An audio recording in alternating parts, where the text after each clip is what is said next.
The Magnasonic CR65 alarm clock radio gives you the option to record your own alarm. Record your own alarm using these easy steps. Make sure that any music functions, such as radio, are off. The recording feature will not work if the music functions are on. Press and hold the record button on the back of the clock. You will see a microphone icon appear. Continue to hold the record button. You can record up to 30 seconds. Once you finish recording, release the button.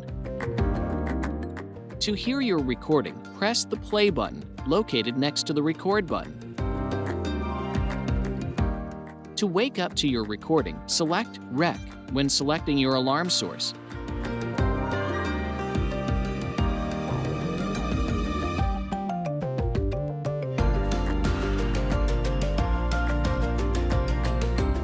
And move your alarm to the music note icon.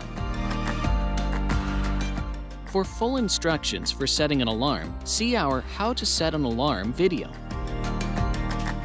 You may re-record over your current recording, or you can clear your recording by holding the Presets button for 3 seconds while the music function is off.